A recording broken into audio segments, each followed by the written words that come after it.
అందరికీ నమస్కారం అండి. ఈ వీడియోలో 2024 సంవత్సరంలో మనకి సెప్టెంబర్ 18వ తేదీ బుధవారం రోజు రెండవ చంద్రగ్రహణం అయితే ఏర్పడబోతుందండి. అయితే ఈ చంద్రగ్రహణం రోజున గర్భిణీ స్త్రీలు ఎటువంటి నియమాలు, జాగ్రత్తలు పాటించాలనేది ఈ వీడియోలో అయితే తెలియజేస్తానండి. అందుకని వీడియోని ఎవరు కూడా ఎక్కడ కూడా స్కిప్ చేయకుండా చివరి వరకు అయితే చూడండి. నేను ఆల్రెడీ మన ఛానల్లో ఈ 2024 సంవత్సరంలో మనకి గ్రహణాలు ఎప్పుడు ఏర్పడుతున్నాయి అనేది ఒక వీడియో అయితే చేసి పెట్టానండి. అలాగే ఇప్పుడు ఏర్పడబోయేటటువంటి రెండవ చంద్రగ్రహణం గురించి కూడా నేను వీడియో అయితే చేసి పెట్టానండి. అంటే ఈ గ్రహణ పట్టు విడుపు సమయాలు, భారతదేశంలో ఈ గ్రహణం కనిపిస్తుందా లేదా అనేది నేను ఒక వీడియో అయితే చేసి పెట్టానండి. ఆ లింక్స్ అయితే ఈ వీడియో కింద ఇస్తాను చూడండి. మనకి ఇప్పుడు ఏర్పడబోయేటటువంటి ఈ రెండవ చంద్రగ్రహణం మనకి భారతదేశంలో అయితే కనిపిస్తలేదండి. అందుకని భారతదేశంలో ఉన్న గర్భిణీ స్త్రీలు కానీ ప్రజలు కానీ ఈ గ్రహణ సూతకాల నియమాలు అలాగే జాగ్రత్తలను పాటించవలసిన అవసరం అయితే లేదండి. నేను ఇక్కడ ప్లే చేస్తున్నటువంటి దేశాలలో ఈ చంద్రగ్రహణం అయితే ఏర్పడబోతుందండి. అందుకని ఈ దేశాలలో ఉన్న మన భారతీయులు ఎవరైనా ఉంటే కనుక వారు మాత్రం తప్పకుండా ఈ గ్రహణ నియమాలు అలాగే గర్భిణీ స్త్రీలు ఉంటే వారు జాగ్రత్తలు నియమాలు అనేవి తప్పనిసరిగా అయితే పాటించాలి. మన పెద్దలు పూర్వీకులు చెప్పే దాని ప్రకారం చూస్తే గ్రహణాలు ఏర్పడినప్పుడు ప్రకృతిలో అనేక మార్పులు అనేటివి జరుగుతూ ఉంటాయి.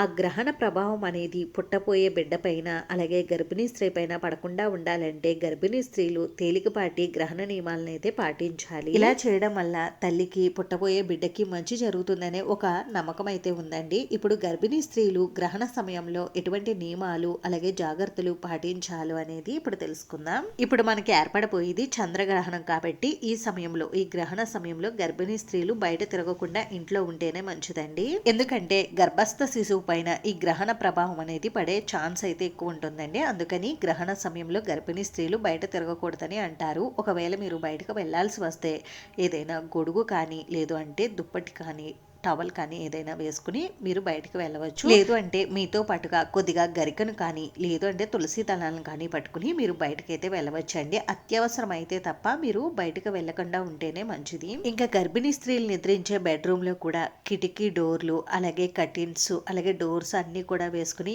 గ్రహణ కిరణాలు ఇంట్లోకి రాకుండా జాగ్రత్తలు అయితే తీసుకోవాలండి. అలాగే ఎట్టి పరిస్థితుల్లో కూడా గర్భిణీ స్త్రీలు గ్రహణం ఏర్పడేటప్పుడు గ్రహణాన్ని నేరుగా అయితే చూడకూడదండి. టెలిస్కోపుల్లో కానీ టీవీల్లో కానీ అయితే చూడొచ్చు. అంటే కొద్ది మందికి గ్రహణాన్ని చూడాలనే ఇంట్రెస్ట్ ఉంటుంది కదండి. అటువంటి వారు మీరు టీవీల్లో కానీ ఫోన్స్ లో కానీ చూసుకోవచ్చు. కానీ చూడకుండా ఉంటేనే మంచిదండి. ఎందుకంటే ఈ సమయంలో టీవీలు కానీ ఫోన్లు కానీ ఎక్కువగా చూడడం వల్ల వాటి నుండి ఏర్పడే రేడియేషన్ అనేది గర్భస్థ శిశువు పైన పడే ఛాన్స్ ఎక్కువగా అయితే ఉంటుందండి. అందుకని ఈ సమయంలో ఫోన్లు కానీ ల్యాప్టాప్లు కానీ టీవీలు కానీ చూడకుండా ఉంటేనే మంచిదండి. అలాగే గ్రహణాన్ని కూడా చూడకుండా ఉంటేనే మంచిది. అలాగే గర్భిణీ స్త్రీలు తప్పకుండా గ్రహణం ఏర్పడే సమయంలో గ్రహణం ఏర్పడే ఒక 2 గంటల ముందే ఆహారం అనేది భుజించాలండి. ఈ తీసుకున్నటువంటి ఆహారం కూడా తొందరగా జీర్ణమయ్యే ఆహారాన్ని తీసుకోవాలి. గ్రహణంకి ముందు మనం ఫుడ్ తిన్నా కూడా మనకి గ్రహణ సమయంలో ఆకలి వేస్తే మనం ఏదైనా లిక్విడ్ ఫుడ్స్ ఉంటాయి కదండి, అంటే ఫ్రూట్ జ్యూసెస్ కానీ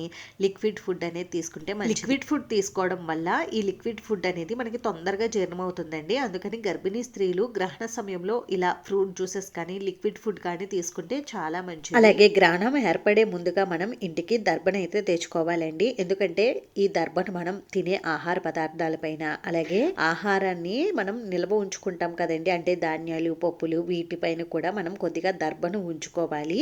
ఒకవేళ మీకు దర్భ లభించకపోతే తులసి దళాలనైనా మీరు ఆహారం మీద అయితే పెట్టుకోవచ్చండి. అలాగే ఈ దర్భను ఇంట్లో ప్రతి చోట కూడా పెట్టుకోవాలండి. అంటే కిచెన్ లోని బెడ్ ఇలా మీరు ఇంట్లో ప్రతి ప్రదేశంలో కూడా ఈ దర్భను అయితే కొద్దిగా ఉంచుకోవాలి. అలాగే గర్భిణీ స్త్రీలు గ్రహణ సమయంలో కొద్దిగా దర్భను మీ దగ్గర కూడా పెట్టుకోండి. ఒకవేళ మీకు ఈ గ్రహణ సమయంలో దర్భ కానీ తులసి దళాలు కానీ లభించకపోతే అప్పుడు మీరు గరిక ఉంటుంది కదండి, ఆ గరికనైనా మీరు వీటి ప్లేసుల్లో అయితే తీసుకోవచ్చు. గ్రహణం పూర్తయిన తర్వాత మనం ఆహార పదార్థాలపైన ఉంచిన ఈ దర్భని అలాగే నిల్వ ఉంచిన ఆహార పదార్థాలపైన ఉంచిన దర్భని తీసేసి పచ్చని మొక్క మొదట్లో అయితే వేసేయచ్చు. ఇంకా గర్భిణీ స్త్రీలు గ్రహణ సమయంలో మీ దగ్గర పిన్నీసులు కానీ హెయిర్ పిన్నులు కానీ అలాగే పదునైన వస్తువులు కానీ వాటి దగ్గరికి అయితే వెళ్ళవద్దు. అలాగే వాటిని మీ దగ్గరగా కూడా పెట్టుకోవద్దు. అలాగే గ్రహణ సమయంలో గర్భిణీ స్త్రీలు కూరగాయలు కట్ చేయడం ఇంకా ఏవైనా పనులు చేయడం లాంటి పనులు పనులు కూడా అస్సలు చేయకూడదండి. గ్రహణ సమయంలో గర్భిణీ స్త్రీలు ప్రశాంతంగా అయితే ఉండాలండి. అలాగే గ్రహణ సమయంలో గర్భిణీ స్త్రీలు ఎట్టి పరిస్థితుల్లో కూడా తలస్నానం లాంటివి ఆచరించకూడదండి.